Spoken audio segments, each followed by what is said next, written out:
Guys, welcome back to my channel Shri vlog. So ಇವತ್ತಿನ ವ್ಲಾಗಲ್ಲಿ ನಾವೆಲ್ಲರೂ ಅವರೇ ಬೆಳೆ ಮೇಳಕ್ಕೆ ಹೋಗ್ತಾ ಇದ್ದೀವಿ.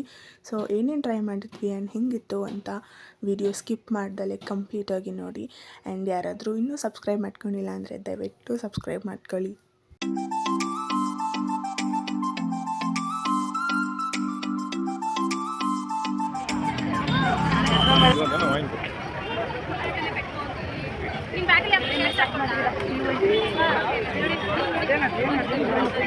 ಸೊ ನೋಡಿ ಗೈಸ್, ಕ್ಯೂ ಇಲ್ಲಿ ನೋಡಿ, ಇಲ್ಲಿ ನೋಡಿ ಎಷ್ಟು ಕ್ಯೂ ಇದೆ ಒಂದು ಐಟಮ್ಗೆ.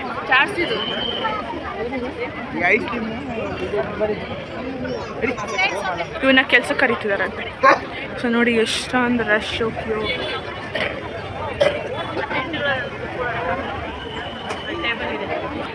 ಅವರೇ ಬೇಳೆ, ಜಾಮೂನು, ಜಿಲೇಬಿ, ಪಕೋಡ. ಸೊ ಇದೇ ಹೋಳಿಗೆ ಲೈನ್ ಇದ್ದಿತ್ತು, ಹೆವಿ ರಶ್ ಇತ್ತು. ನಾನು ರೆಫರ್ ಮಾಡೋದು ಹೋಳಿಗೆ ತಗೋಬೇಡಿ ಅಂತ, ಬಿಕಾಸ್ ನೀವು ಅಷ್ಟಂತೂ ಕ್ಯೂ ಅಲ್ಲಿ ಇಟ್ಕೊಂಡು ಬಿಸಿಲಲ್ಲಿ ಕಾಯೋ ಅಷ್ಟು ವರ್ತ್ ಇಲ್ಲ ಟೇಸ್ಟು. ಆ್ಯಂಡ್ ನಾನು ಏನು ಹೇಳ್ತೀನಿ ಅಂದರೆ, ಒಂದು ಛತ್ರಿ ಇಟ್ಕೊಂಡು ಹೋಗಿ, ಆದಷ್ಟು ಬೇಗನೆ ಹೋಗಿ ಅಂತ ಹೇಳ್ತೀನಿ. ಸೊ ಗೈಸ್ ನೋಡಿ, ನಾವಿಲ್ಲಿ ತವಾ ಪಲಾವ್, ಹೋಳಿಗೆ, ಪಾವ್ ಭಾಜಿ, ಪಾನಿಪುರಿ ಎಲ್ಲ ತಿಂದು ಖಾಲಿ ಮಾಡ್ಯಾರ ಇವ್ರು. ಹೆಂಗಿತ್ತು ನೀವು ತಿಂದಿದ್ದ ಟೇಸ್ಟು?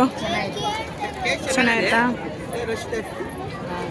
ಏನು ಅನಿಸ್ತು ಇದು? ಅಂದರೆ ಅವರೇ ಬೇಳೆದೆ ಅನ್ಸುತ್ತಾ? ಚೆನ್ನಾಗಿದೆ, ಅವರೇ ಬೇಳೆದೆ ಅನಿಸುತ್ತೆ. ಆದರೆ ಸ್ವಲ್ಪ ಕಾಸ್ಟ್ಲಿ. ಹಾಂ, ಓಕೆ, ಹೌದು. ಇವ್ರು ಇಷ್ಟು ಐಟಮ್ ತಗೊಬರೋಕ್ಕೆ ನಾನು ಈ 3 ಈ 3 ಹೋಳಿಗೆ ತರೋಕ್ಕೆ ಇಷ್ಟೊತ್ತಾಯಿತು. ಹೋಳಿಗೆನ ಇಷ್ಟ ಆಗಿಲ್ಲ. ಏಕೆ? ಬರೋದೆಲ್ಲ ಪಾಕ ನೀವು ಮುಚ್ಕೊಂಡು ತಿನ್ನು. ಯಾರೇ ಹೋಗಿದ್ರು ಹೆಂಗ್ ಹೊರಸ್ಕೊಂಡು ಮುಂದೆ ಹೋಯ್ತಾ ಇರ್ತೀನಿ ಅಷ್ಟೇ. ಸೊ ಈಗ ಒಂದು ರೌಂಡ್ ಆಯಿತು, ಇನ್ನೊಂದು ರೌಂಡಿಗೆ ನನಗೆ ಗೋಬಿ. ಓ ಮೈ ಗಾಡ್, ಇಲ್ಲಿ ನೋಡಿ ಏನು ಜೋ ದೇವ. ಹೋಗೋಣ. ಅವರೆಕಾಳು, ಈ ಜನಗಳ ಮಧ್ಯೆ ಹೋಗೋದಂದರೆ ಈ ಆಂಟಿಗಳು ಇದ್ಬಿಟ್ರೆ ಅಂತೂ ಸಾಗೋದಿಲ್ಲ. ನೋಡಿ ಎಷ್ಟು ಕ್ಯೂ ಇದೆ. ಈ ಸೈಡಿಂದ ಆ ಸೈಡ್ ಹೋಗ್ಬಿಡೋಣ. ಇದು ಬೇರೆ, ಎಲ್ಲ ಬೇರೆ ಬೇರೆ.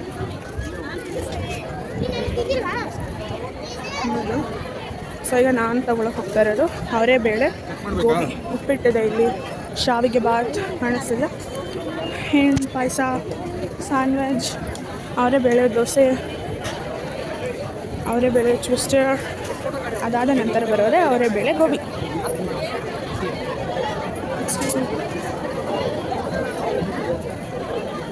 ಅಯ್ಯೋ ದೇವ, ಇದೇ ಗೈಸ್ ಲೈನು.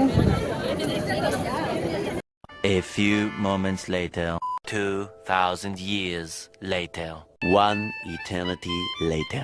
ಗೋಬಿ ತರ ಅಷ್ಟರಲ್ಲಿ ಇವರು ಅಕ್ಕಿ ರೊಟ್ಟಿ ಖಾಲಿ ಮಾಡ್ತಿದ್ದಾರೆ. ಆ್ಯಂಡ್ ನಮ್ಮ ಅಮ್ಮ ಆವಾಗಲೇ ನನ್ನ ಜೊತೆ ಹೋದವ್ರು ಇನ್ನೂ ಬಂದಿಲ್ಲ. ಜಾಮೂನ್ ಬಂತು, ನಮ್ಮ ಅಮ್ಮ ಇವಾಗ ಬಂದರು. ಜಿಲೇಬಿ, ಪಕೋಡ ಆ್ಯಂಡ್ ಜಾಮೂನ್. ಸೊ ಇಷ್ಟೆಲ್ಲ ಆಗೋಷ್ಟರಲ್ಲಿ ನಮ್ಮಮ್ಮ ಗೈಸ್ ಸಿಕ್ಕಾಪಟ್ಟೆ. ಹಾಂ, ಪಕೋಡ, ಜಿಲೇಬಿ ಅಂತೆ, ಅದು ಜಿಲೇಬಿ ಅಂತೆ. ಅಮ್ಮ ಜಿಲೇಬಿ ತಾನೇ ಅಂದಿದ್ದು ನೀನು, ಒಳ್ಳೆ ಲೂಸ್ ಥರ ಮಾತಾಡ್ಬೇಡ. ಈ ಬಡತವಿಂದ ದೇಶ ಉದ್ಧಾರ ಆಯ್ತದ. Thank you so much. I love you, mommy. So ಈ ಸೈಡ್ ಪೂರಾ ತಿನ್ನೋದು. ಇವಾಗ ನಾವು ತಿಂದಿದ್ದೆಲ್ಲ ಮುಗಿಸ್ಕೊಂಡು ಕರಗಿಸ್ಕೊಳ್ಳೋಕ್ಕೆ ಇಲ್ಲಿ ಸ್ವಲ್ಪ ಲೈಟಾಗಿ ಏನಾದರೂ ಶಾಪಿಂಗ್ ಮಾಡೋಣ ಅಂತ ಹೋಗ್ತಾ ಇದ್ದೀವಿ. ಬನ್ನಿ ಹೋಗೋಣ. ಅಲ್ಲಿ ನಾವಮ್ಮ ಯಾರೋ ಕರ್ಪೂರ ತಗೊಳ್ಳಿ ಅಂದ್ಕೊಂಡು ಇದು ಮಾಡ್ತಿದ್ರು. ಸೊ ಅಲ್ಲಿದ್ದಾರೆ.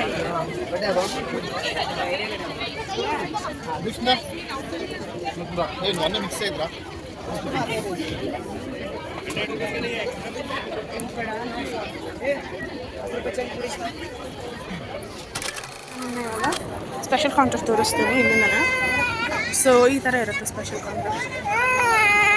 ನಾನು ಕ್ಯಾಪ್ಚರ್ ಓವರ್ ಬಟ್ ಈ ಥರ ಸ್ವಲ್ಪ ಸ್ಪೆಷಲ್ ಕೇರ್ ಅಂದರೆ ಇಲ್ಲಿ ನೆರಳಿರುತ್ತೆ ಜನ ಅಷ್ಟೇ. ಸೊ ನೋಡಿದ್ರೆ ನೋಡಿ, ಇಲ್ಲೂ ಅದೇ ಥರ ಕ್ಯೂ ಲೈನ್ ಇದೆ. ಹೆಂಗಿತ್ತು ಎಕ್ಸ್ಪೀರಿಯನ್ಸ್? ಚೆನ್ನಾಗಿತ್ತು. ನಾವು ತಿಳಿದಿರೋವೆಲ್ಲ ಚೆನ್ನಾಗಿತ್ತು. ಒಂದೊಂದು ಓಕೆ ಓಕೆ ಅನಿಸ್ತಿತ್ತು. ಆದರೆ ಸ್ವಲ್ಪ ಅದು ಪರವಾಗಿಲ್ಲ. ಕಾಸ್ಟ್ ಅಂದರೆ ಅದೇ. ನಿಮ್ಗೆ ಹೆಂಗೆ ಅನಿಸ್ತು? ಕರೆಕ್ಟಾಗಿ ಮಾಡ್ಕೊಳ್ಳೋ ಕೂದಲು ಎಲ್ಲ ಹಿಂಗೆ ನಿಂತ್ಕೊಂಡ್ಬಿಟ್ಟದೆ. ಇದು ಕುದುರೆ ಬಾಲ ನಿಂತ್ಕೊಂತದಲ್ಲ.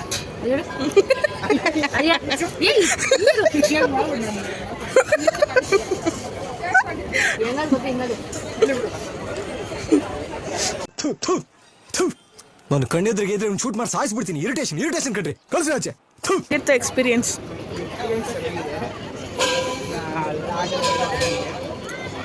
ಆಡ್ಬೋದು, ಆದರೆ ಜೋಬಲ್ಲಿ ಕಾಸು ಇಟ್ಕೊಂಡು ಬಂದರೆ ನಿಮ್ಗೆ ವ್ಯಾಲ್ಯೂ ಇಲ್ಲ. ಇಲ್ಲಾಂದರೆ ವ್ಯಾಲ್ಯೂ ಇಲ್ಲ ನಿಮಗೆ. ಫುಡ್ ಐಟಮ್ಸ್ ಎಲ್ಲ ಹೆಂಗಿತ್ತು? ಫುಡ್ ಐಟಮ್ಸ್ ಎಲ್ಲ ಚೆನ್ನಾಗಿತ್ತು. ಏನಿಲ್ವಾ, ಕಾಸು ಇದ್ದರೆ ನಿಮ್ಗೆ ವ್ಯಾಲ್ಯೂ, ಸೊ ಅಷ್ಟೇ ಗೈಸ್. ಈಗ ನೋಡಿ ಈ ಸೈಡು ಲೈಟಾಗಿ ಆಟ ಆಡೋದಿದೆ, ಈಗ ಆಟ ಆಡೋದಿದೆ ಅಷ್ಟೇ. ಇನ್ನಿದೆಲ್ಲ ಹಾಯ್ ಮೇಡಮ್, ಏನು ಸಮಾಚಾರ? ಅಲ್ಲ, ಇವರಿಬ್ರು ನಾವು ಬಂದಾಗ ಬರ್ತೀನಿ ಅಂತ ಅಂದವರು, ನಾವು ಇವಾಗ ಹೊರಡ್ತಾ ಇದೀವಿ ನೋಡಿ, ಎಲ್ಲ ಶಾಪಿಂಗ್ ಮಾಡ್ಕೊಂಡು ಹೊರಡ್ತಾ ಇದೀವಿ. ಇವಾಗ ಬಂತಿದ್ದಾರೆ. ಏನ್ರಿ ಸಾಕೇನ್ರಿ ಟೈಮು? ರಾತ್ರಿ ಎಲ್ಲ ಇಲ್ಲಿದ್ದೆ. ಹಾಂ, ಬೆಳಗಿಂದ ಹೋಗಿ ಸ್ನಾನ ಮಾಡ್ಕೊಂಡು ರಾತ್ರಿ ಎಲ್ಲ ಇದ್ರೆ ಇಲ್ಲಿ ಏನು ಮಾಡ್ತಿದ್ರಿ? ಹಾಸ್ಕೊಂಡು ಮನೆ ಕಂಡಿದ್ರಲ್ಲ. ಏನು ಮಾಡ್ತಿದ್ರಿ ರಾತ್ರಿ ಎಲ್ಲ ಇಲ್ಲಿ? ಆ ಕಡೆಯಿಂದ ಟಿಕೆಟ್ 100 ರೂಪಾಯಿ. ನಾವು ಬಡವರು 100 ರೂಪಾಯಿ ಕೊಟ್ಟೇನು ಹೋಗಿಲ್ಲ ಬಿಸಿಲಲ್ಲೇ. ರಾತ್ರಿ ಎಲ್ಲ ನಿಂತು ಬಿಡಲಿಲ್ಲ ಒಳಗಡೆ. ಬಿಡ್ತಾರೆ ಅನ್ಕೊಂಡು. ಸರಿ. ಇಷ್ಟು ಹೇಳಕ್ಕೆ ಇಷ್ಟಪಡ್ತೀನಿ. ಓಕೆ ಫ್ರೆಂಡ್, ಬಾಯ್.